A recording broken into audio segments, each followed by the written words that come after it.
Whoa there, Sparkle Farts, my trusty unicorn. I've got to tell these good people about our show. Hey there, I'm CJ, host of Beyond the Rainbow, True Crimes of the LGBTQ+. While I do have episodes on some of the more well-known cases from the LGBTQ community, such as Matthew Shepard, Brandon Tina, and the Orlando Pulse nightclub massacre, I cover world cases like the London nail bombing murders, Australia's Snowtown murders, in South Africa's corrective rape and murder of lesbians. I cover lesser-known cases like the murder of 21-year-old trans man Alex Van Dulsen in Indiana. Police called his death a suicide. Spoiler alert, it wasn't. I tell you about wrongful conviction cases, serial killers, and school shooters. My unicorn and I cover all sorts of crimes against the LGBTQ and crimes by members of the LGBTQ. You don't have to be part of the community to listen. All walks of life are welcome to become Rainbow Warriors, because you matter. And remember, it's not a crime to be gay, unless you're a murderer.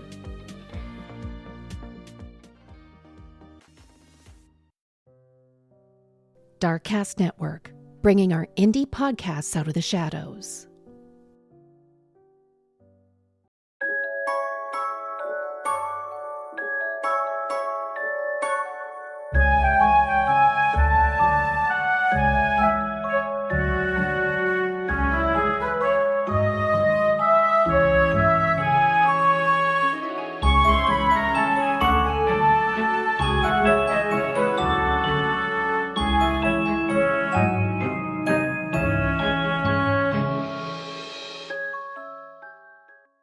Now then, witches and beautiful souls, we all listen to the Bell Witch podcast with me, Swailes, a friendly green witch, the first official episode of 2025. How awesome is it that we made it here and life's getting nicely back to normal. I am desperate to get my kids back to school. The snow though, oh my gosh, the snow was harsh, wasn't it? We can't function in this country when the snow comes down. Blighty just loses its mind, I tell you. So we had an extra day today, chilling in the snow, and I did a little bit of snow magic, and I did a little snow magic video on the old TikTok, and I realised I should totally do a snow episode, all about snow-related witchcraft, magic, and all that jazz. Alice, I didn't get round to it, and the day's nearly gone, so I'll have to shelve that for next time it snows. It's funny, on the old TikTok I'm learning loads, but I did a video recently and it was about dealing with a candle in a spell, you know, that takes blooming ages and you end up just waiting for it to burn down. So I thought, I'll just make a bit of a pillock video, and it did really well. It got over 4,000 views.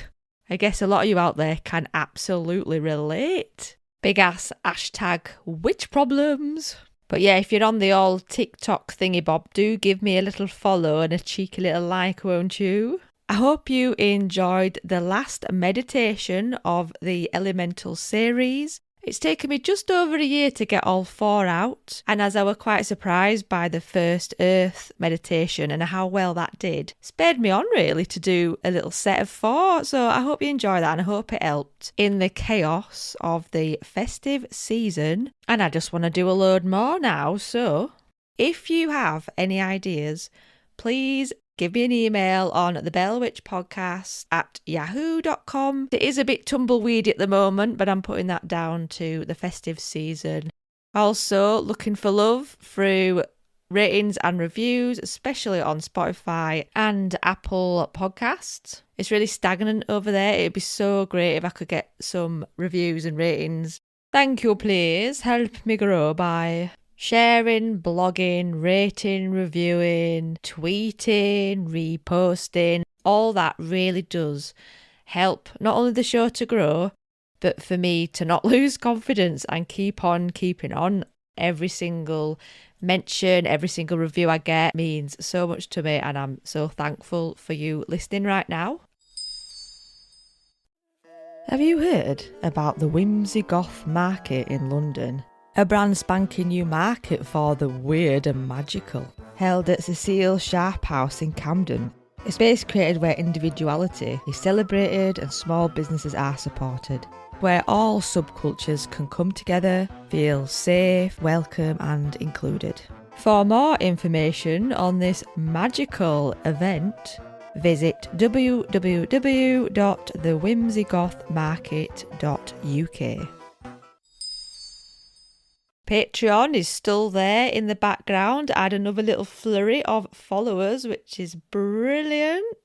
Big welcome to Anna Miller and Sayaban McKenna. Thank you so much for joining my tiered members. Also, welcome to Candice, the professional widow, Kathy Frances, Sarah La Macabre, Sarah Wilder, Angela Isaac, and Anna Howard. I apologise if I have butchered those names. You know what my dyslexic bonce is like. Thank you so much for joining me here on the Bell Witch Podcast Patreon. Check out the recent subscriber-only podcast episode, which is Audio Omen Days that I've just completed. If you're interested, you can join for as little as £1.50 a month.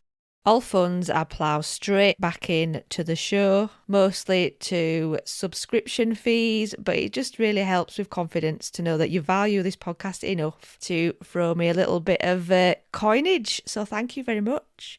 Without any further ado, I shall hit play on this first Moot Loot of 2025 with Hazel, aka Hex Tarot. She's a fantastic astrologer, card reader and palm reader, and has designed and published her very own oracle deck.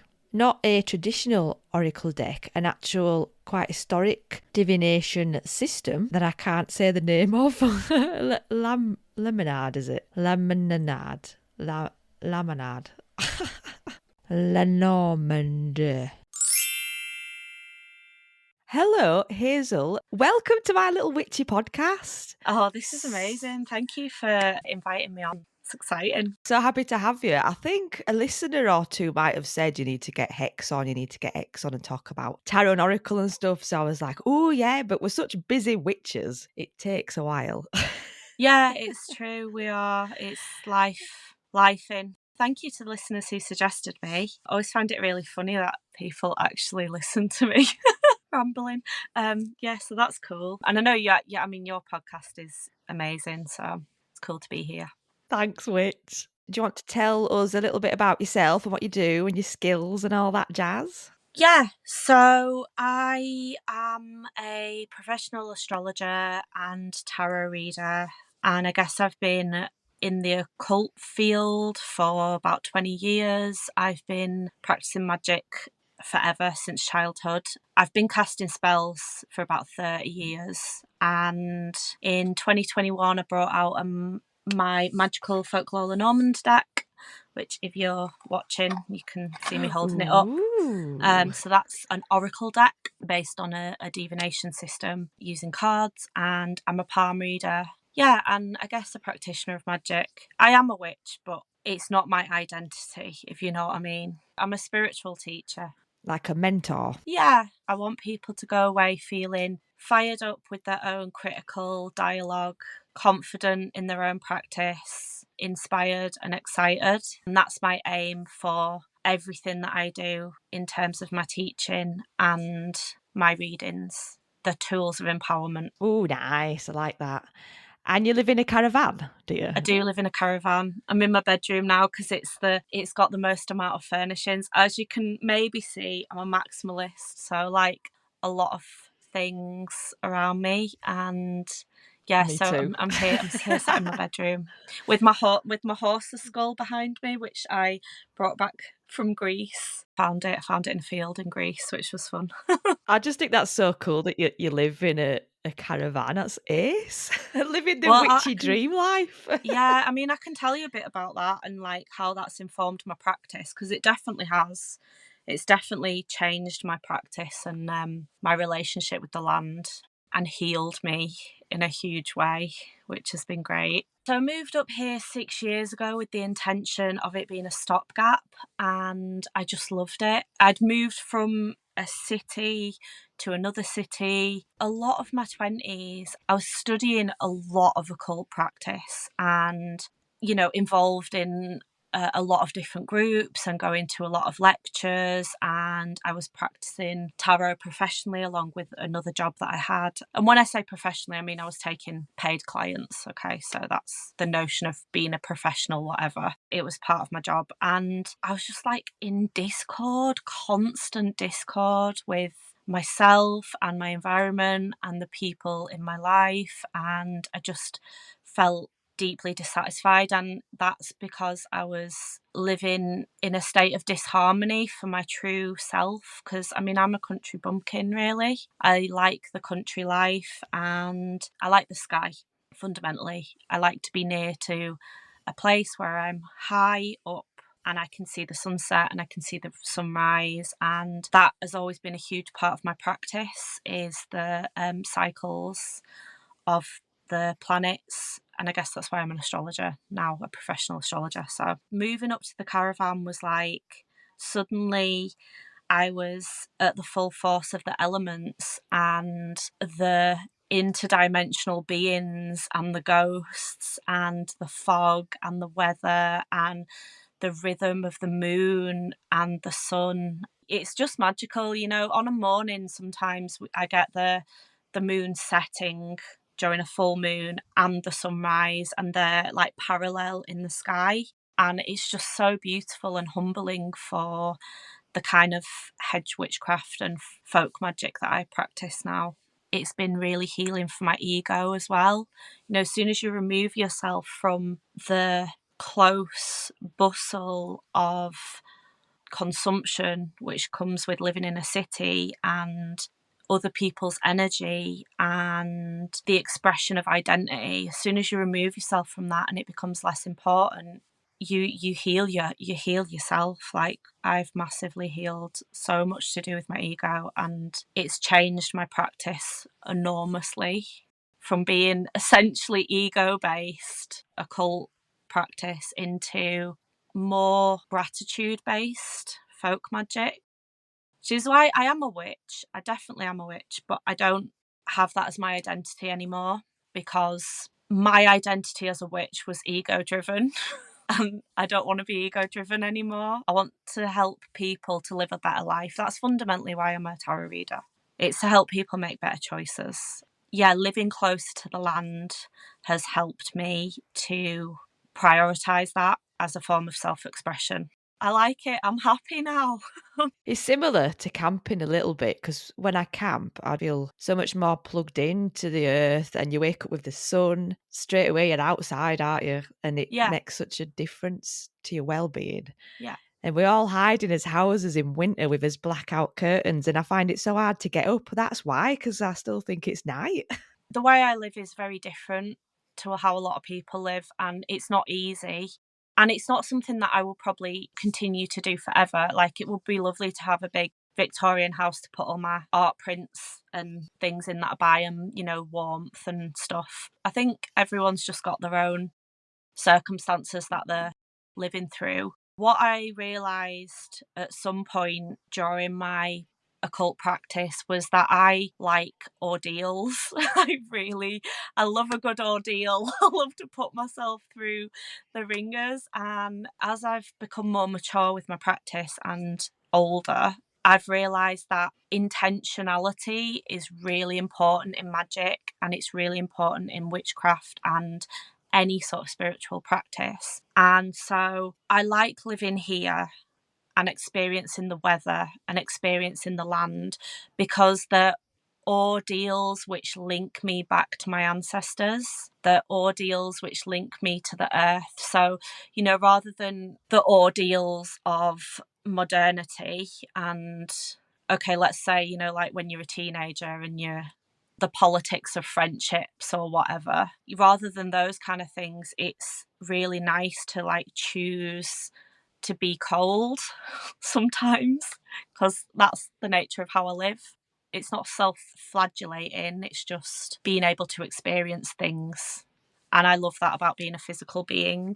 I think it's so nice to like have that link between physicality and spirituality. And it's something that we do get, that does get lost in translation and practice in Western culture, because we do have this luxurious lifestyles of like high consumption, and we aren't so much in rhythm with the land, that sometimes we get bogged down in things that to other cultures, to other people in places where they are close to land, they don't matter so much. You know, like stress at work, for example. If your main stress is I'm freezing cold, it becomes much less of an issue if there's someone at work that you find annoying. I guess that's good for me, because I do fret sometimes. So like having the reality of the physical state of living in a caravan is great for my mental health and my practice as a witch as well. Is it static or do you move it? No, it's static. But I do move around a lot. So All right. with my business as a tarot reader, very national. So I have got a trailer, actually. I've got a little shepherd's hut round back trailer, which I'm currently doing up, and that's going to be touring with me. So I do tour. But having been a single mum as well means that I can't move as much as I'd like to. But one day, yeah, I'll probably just hit the road, not look back. That's an ambition of Oh, I mine. love that. There's nothing better than cooking outside. I mean, that's probably should get on to talking about something to do with witchcraft and the occult. But it's called the Bell Witch Podcast because I love to camp in a bell tent, so we're all right.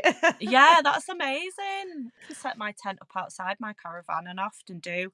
You know, from around sort of May till September, I'm sleeping outside a lot of the time, and it's awesome. Same. And it really aligned me And with the stars. You know, I say obviously, but I guess not everyone's into astrology, but I've always been massively into astrology. But, you know, over the last sort of 6 years, when I did my professional course, it was just being able to see the stars and see the cycles in the sky was profound for me. It was humbling. No, it's nice to Yeah. see witches thrive. What would you like to know? What would your viewers like to know? I mean, I could talk a little bit about my Lenormand cards if you like. They're very folk-based. Yeah, because that's very exciting, isn't it? Yeah, it's lovely. So I employed a designer to make these cards for me called Roma May, and her company is called Roma May Designs. She's an incredible folky, magical artist.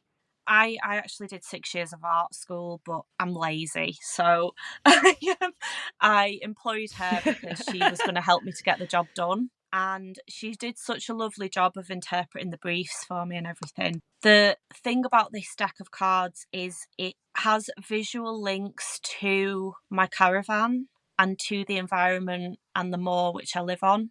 In a way, we've sort of created this universe which is very close to our reality as northwestern dwellers and pagans, and it's sort of like got one foot in the real world, because it describes, so like the tree, which is represents the physical body in the Lenormand, it's a silver birch tree, and I live next to a silver birch woodland in my garden, which is beautiful. And again, it's that link back to the rhythm of the land, the seasonal changes, living close to the signs and symbols and synchronicities which occur when you are living closer to nature.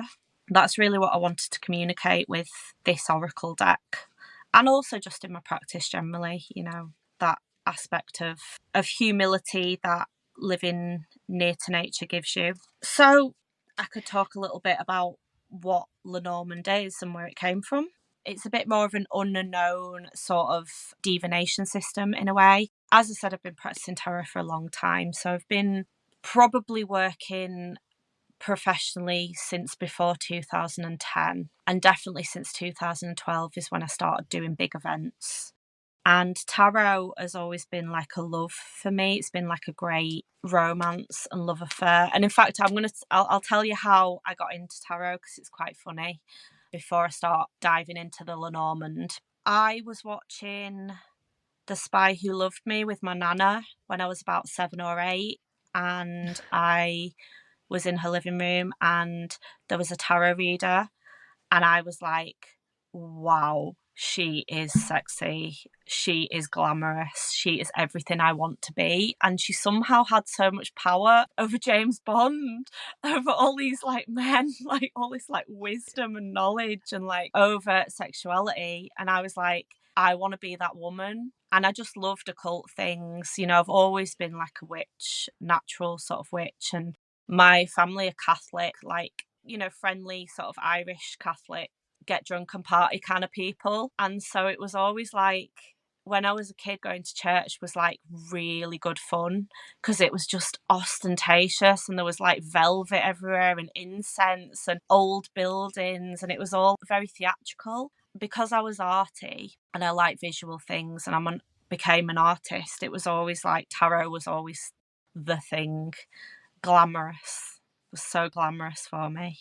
Obviously that journey has humbled somewhat. You know, it has to do as you become a practitioner. But how I got into the Lenormand was I was working at quite a prestigious occult bookshop as a tarot reader. And my good friend and witch mama, Karina, she told me about this system and I'd never heard about it before. And she showed me how it worked. And I don't know if any of you have ever read those books where it says, if you want this to happen, turn to page whatever. And if you want this to happen, roll a dice and choose the number. And so it sort of takes you on a journey and you get to decide the path. And it's a bit of a detective sort of idea of like, you've got the choice. And Lenormand's a bit like that. So the way you do the spreads is it's sort of like piecing together a story in a way. And I just found it fascinating. It's much more literal than tarot. It has a lot less occult connotations. It has a lot less ego attached to it. It's much more say what you see. And that was so difficult for me to negotiate at first because I've spent my whole entire life as a tarot reader not exactly saying what I see, but reinterpreting and multi-layering language. And the Lenormand, you just have to completely simplify it. And I loved that. It was really good fun and really challenging. And suddenly it was like a whole new system that I had to adopt. You know, like the key in Lenormand literally means a key. So it either means a physical key or it's the key to a situation. It's the key to unlocking the answers. So it's very, very literal. There's no other dimensions to it. Because I am a maximalist, however, in my deck, I have incorporated some other layers to it because I had to. The history of Lenormand is also very interesting because it was designed by a prophetess who came from a monastic life. She spent her early years in a monastery in France, in a nunnery in France during the 12th century. Her name was Marianne Lenormand and she was born in 1772. And because she was a prophetess, she didn't want to not align with the practices of the church and her spiritual beliefs. But the nuns recognised that she was gifted. She was a gifted speaker of prophecy and divine truth. And so she developed this system using whatever pictorial images she would pick up and felt relevant. So whether it was a postcard or a beer mat or whatever. And she read very literally. And I guess the cards were a way to affirm the truth. So by that, what I mean is when you're doing tarot, you're incorporating the multi-layered depths of what that particular card means. And a lot of it is linked to the more spiritual practice of universal consciousness. But with the Lenormand, it keeps everything very concise and very physical and down to earth.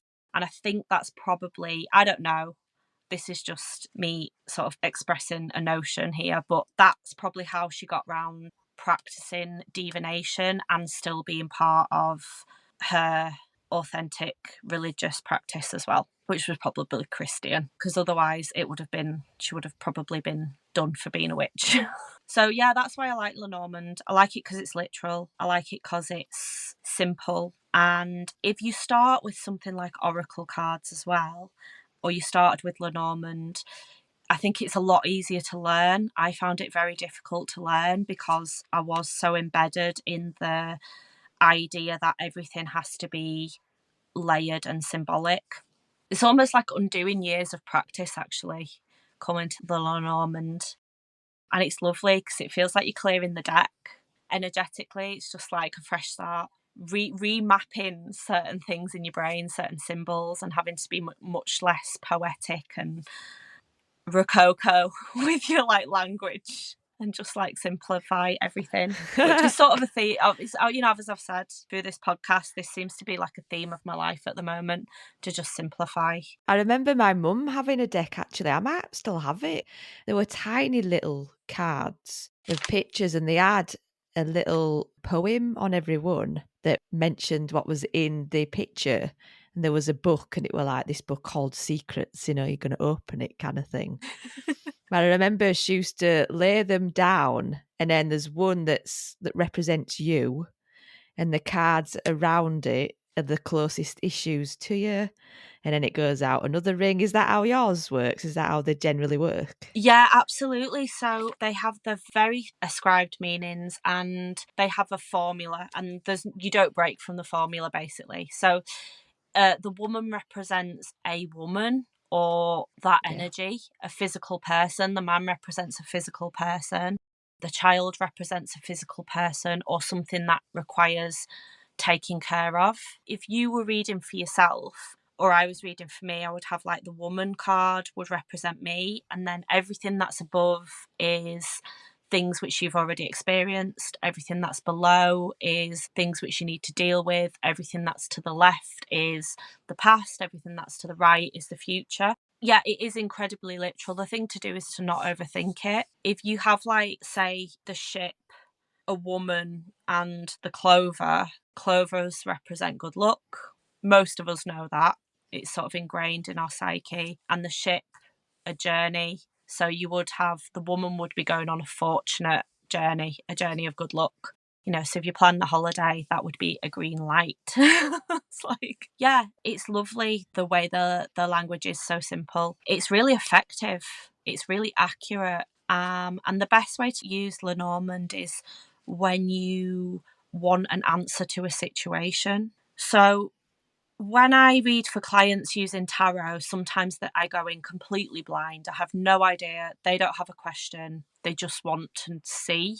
They just want to know something. And so through using the tarot, even the first card, I will know what the theme is and what the most important message they need to hear is, the way I put it. And then we sort of read outwards from that. It will go from, say, practical to emotional to spiritual, and it all interfeeds back into each other.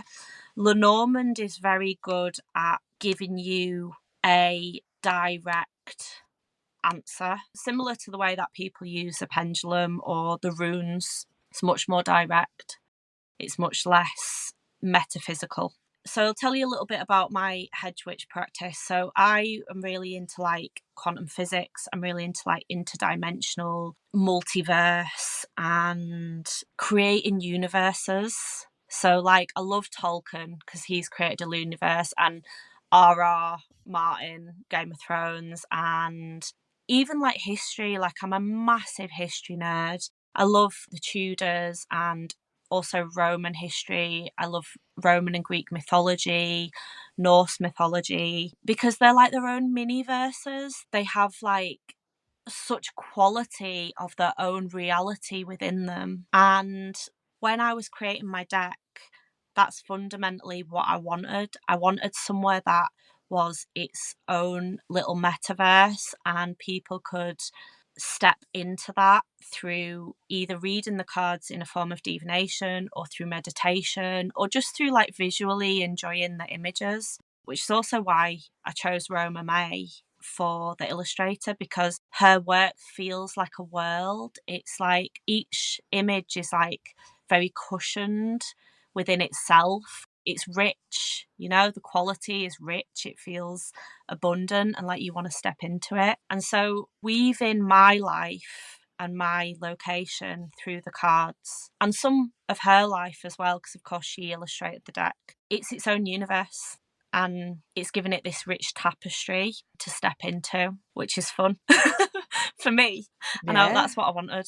And it sounds like a good starter deck, if you want to learn about divination and oracle and tarot and stuff, maybe good protocol to start with this kind of deck. Absolutely. And you're making me want to get my mum's out now. I'm going to root through all my stuff and try and find my mum's, because I hadn't thought about it for years, actually. I do tarot a little bit for myself, but it scares me because it is huge and I've got a terrible memory. I can't really do it that well.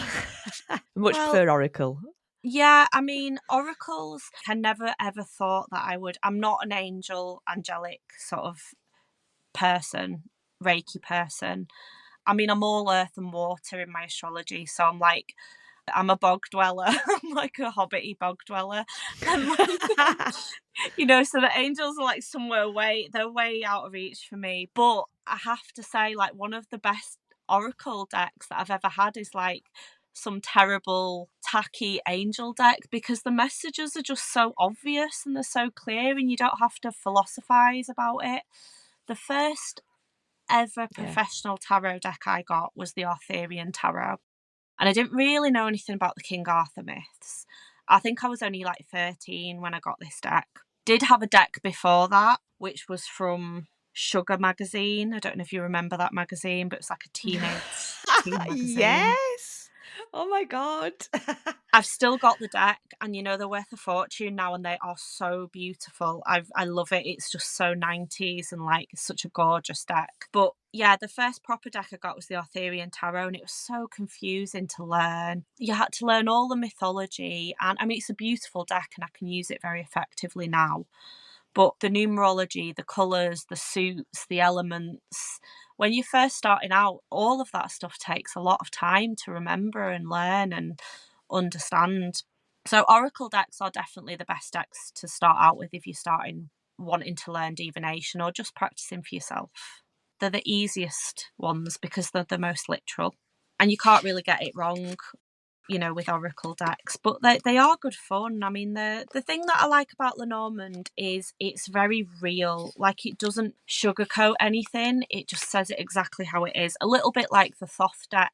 If anyone out there's into like Aleister Crowley, and they do read tarot, the Thoth deck is a really amazing deck, and it is very complex, and it is multi-layered, but it's quite brutalistic with the way it will communicate with giving you the answers. So it's like it doesn't mince its words. It does not mince its words. But again, that's more of an advanced deck for people to be using for the tarot. But yeah, Lenormand's lovely. Lenormand it's interesting how the Lenormand works for me as someone who has been practicing for so long as a tarot reader. I'm just using the cards to like back up the themes of what I'm already perceiving. Sometimes I don't even really need the cards, and I've found that when I've been reading with Lenormand lately, the Lenormand sometimes are, for me, they're like a source of channeling. Could be other people who've passed, or universal messages to the clients. Again, they're always framed in a very practical way, but they are very direct messages, which I think is probably how Marianne Lenormand would have done it, because she was a prophetess. That's why she developed this system. So she already had psychic abilities. Maybe she spoke to interdimensional beings, or people who've passed or whatever. So I guess that's how she would have done it, and I think that's how I'm using the deck at the moment as well. It's helping me to sift out all the occult stuff into just a simple direct message that I'm channeling from someone else or something else, which is lovely. And do you combine it with your astrology knowledge as well? Always. So with tarot and Lenormand, or any form of divination that I do, I bring forward all of my knowledge and read holistically for everyone. So sometimes when I'm doing astrology readings, I will impart some knowledge about plant medicines I've spiritually worked with, or herbalism, or astrology, or tarot. So I often, when I'm talking about tarot, when I'm doing my YouTube videos, I will link certain astrological events to certain tarot cards to help anchor people.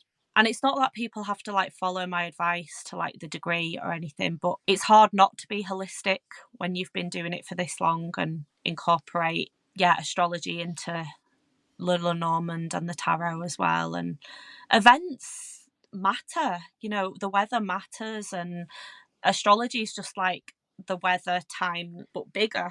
It's just energy, but further away. So on a bigger scale, on a grander, more theatrical scale. So say if I was reading for you, I would definitely be mentioning things about upcoming astrological events, and sometimes I might ask or guess your astrology. It gives my clients more tools, because that's what divination is. It's just a tool.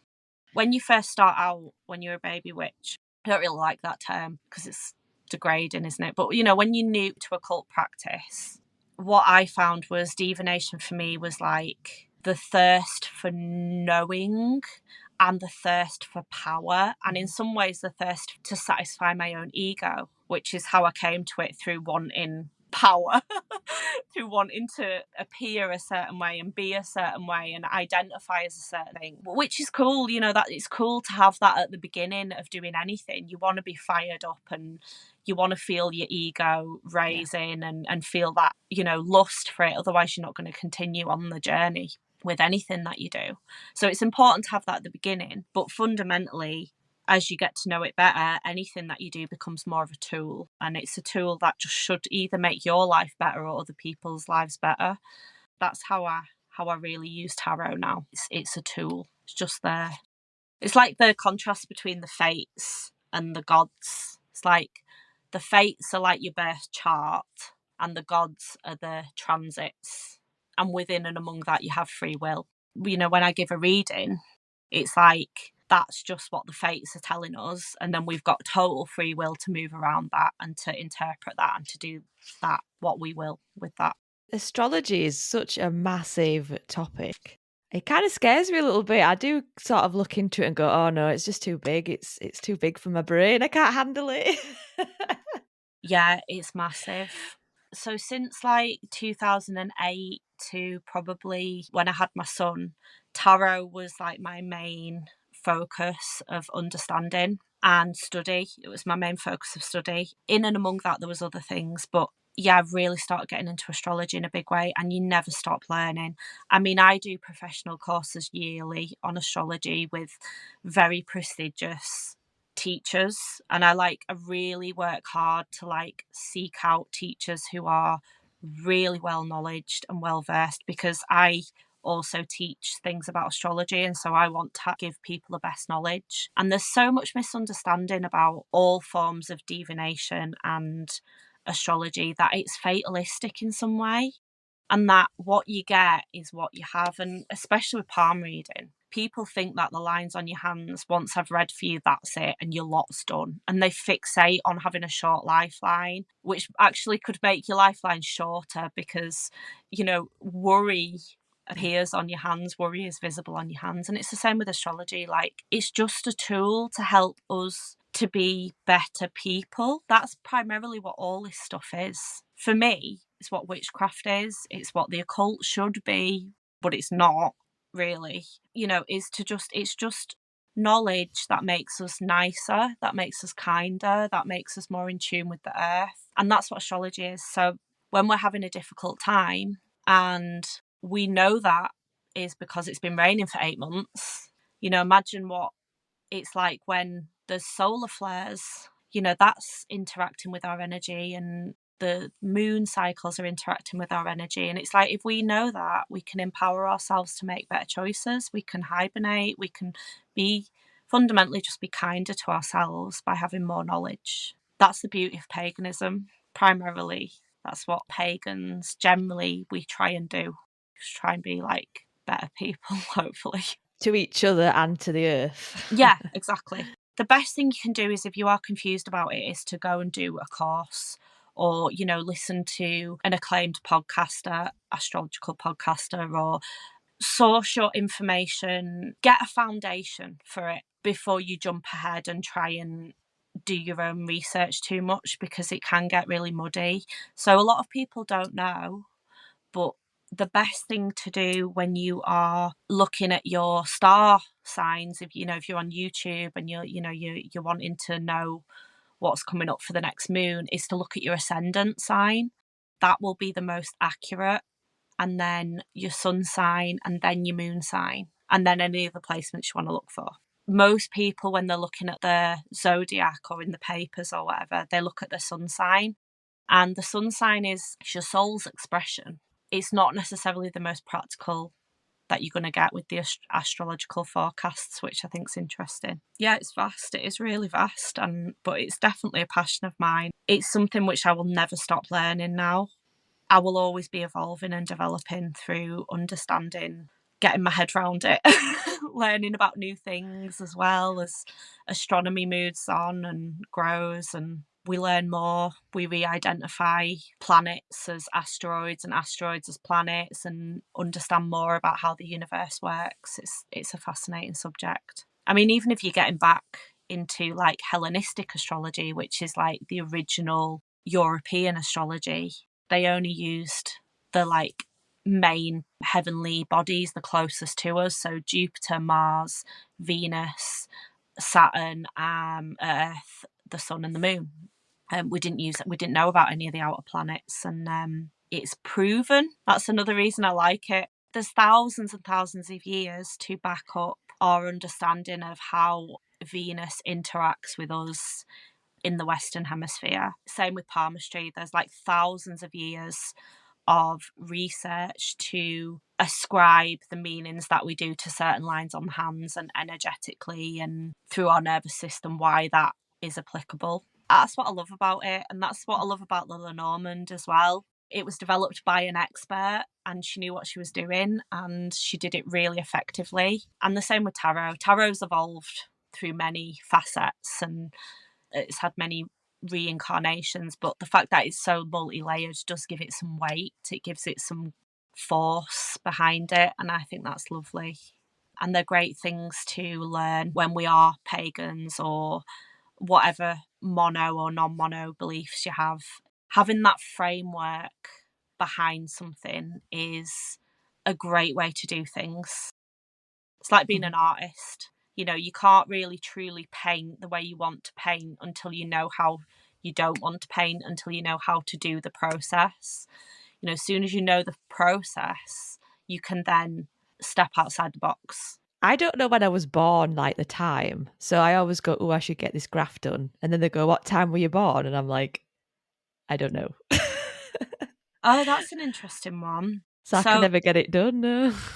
Well, so the time gives you your ascendant, and the ascendant is the most easterly constellation rising on the horizon at the point that you were born, and the ascendant changes every 2 hours. There is ways that you can find out your ascendant that I, as an astrologer, could help you work that out, because your ascendant describes your initial personality. It's like the flame, it's the wrapping, it's your sense of identity, your sense of self, how you dress, your personal tastes, how you want to be seen out in the world in many ways. So you can work it out. You can work it out through the way people dress, through their vibe, through somewhat their music tastes, whether they're a bit like me, indecisive and a bit ditzy and a bit sort of like winging everything, which is very Libra. So I'm a Libra ascendant, or whether you're a Capricorn ascendant, and so you're super practical, and you probably work with your hands, and you're very grounded, and so there's ways you can work it out, and also there's things which happen in your life, so key dates and times, like say becoming a parent or moving location, moving cities or education. There's certain things that happen in our lives which are key markers, which we can use as astrologers. The way we might work out your ascendant is through things like eclipse cycles. So that's generally when big changes happen for people. So we would look at the rest of your chart and we would say, right, well, that thing happened to you, but the rest of the chart isn't describing that. So then we think about the ascendant and which sign and which planets in your chart would be giving an indicator that that could be your ascendant. So there's ways. It's like the long way round. Yeah, literally. Yeah. The same with Lenormand. Like you have to sort of track and work things out like an interpreter, you know? You have to sort of be an interpreter and be a detective. And that's partly what astrology is. It's about being a detective. I'm Virgo moon, can you tell? You tell I've got a strong Virgo energy. Virgos are very analytical and like research. We're natural researchers. We like to compartmentalize things and put things in boxes. And that's a really comfortable energy for me. I'm a massive Virgo. Are you really? So you know, the struggle is real. Being a Virgo with ADHD is quite... well, I'm only Virgo moon, but being a Virgo moon and Capricorn sun with ADHD is quite interesting because the struggle to get things done and to compartmentalise. The other nice thing that's actually really good about living in a caravan is order. You have to keep things very ordered living in a small space, and that's really nice. There's a place for every one of my 100 tarot decks to live, which is lovely. Yeah. What's your favourite tarot deck? Oh, out of your 100. So at the moment, my favourite deck for everyday use is probably Pagan Otherworlds. Pagan Otherworlds deck is very simple. It's very muted. It's very beautiful. But honestly, really, one of the best decks that will ever be, ever, is the Rider-Waite, which is the Pamela Coleman Smith invented. We all know that deck. We recognise it. It's in popular culture. So it's just so well done. The Thoth deck, I love. There's just so many. Too many to count. The thing that I like about when I'm out doing tarot readings, like when I'm doing big events, I often bring 10 decks with me and just have them out. Don't let people touch them. I used to let people shuffle them and choose their own cards, and it was just a mess and a nightmare. You know, if you're reading for 50 people on a Saturday, the last thing you want to do is to have everyone touching your deck of cards. It's not good. What I've found works for me is if I like someone will sit down and then I'll get a vibe about what they're like, and I'll pick a deck of cards which I feel would suit their energy.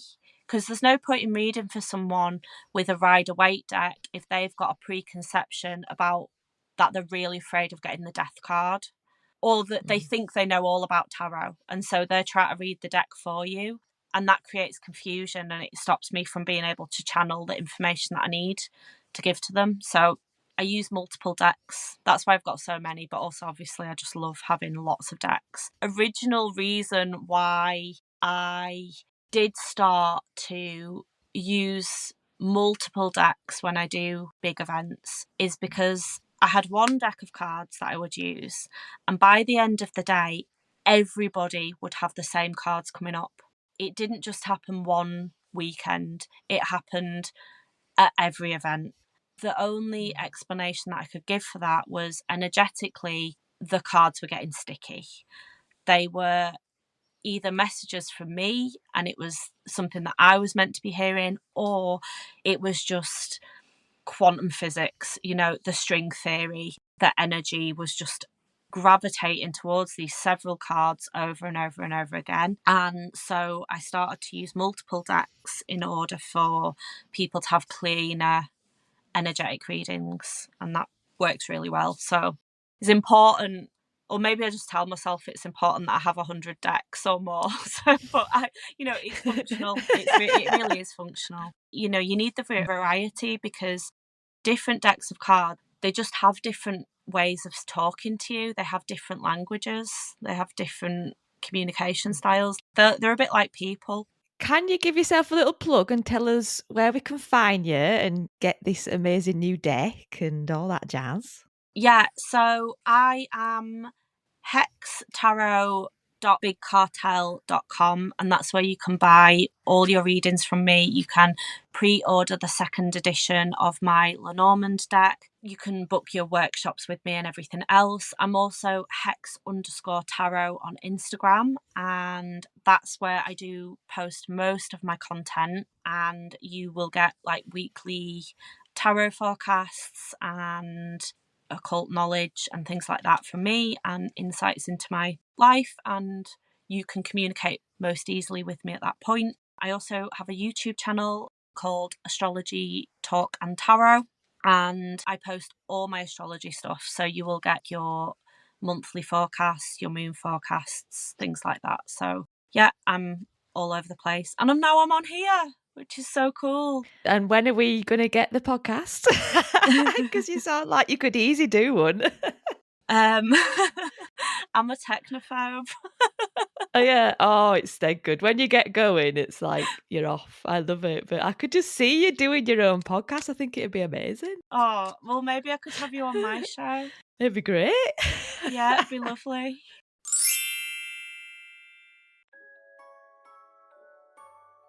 You have been listening to the Bell Witch podcast, Witching in the 21st Century, created with love and magic by me, Swailes, the Friendly Green Witch. Official podcast photographer is Beverly Thornton. Intro music is by Jeff Harvey of Pixabay. The podcast is made on Wave Padmaster and distributed via Zencaster. If you have your own little witchy, spooky podcast, feel free to message me for a trailer swap. Fancy being a guest on the show? Or have you got a desired topic you'd like me to cover? Then please email me on thebellwitchpodcast@yahoo.com. If you are enjoying the show, please leave me a review or a rating, and follow the Bell Witch podcast wherever you listen. It really does help the podcast to survive. Thank you so much for listening. Have a great day and stay magical, witches!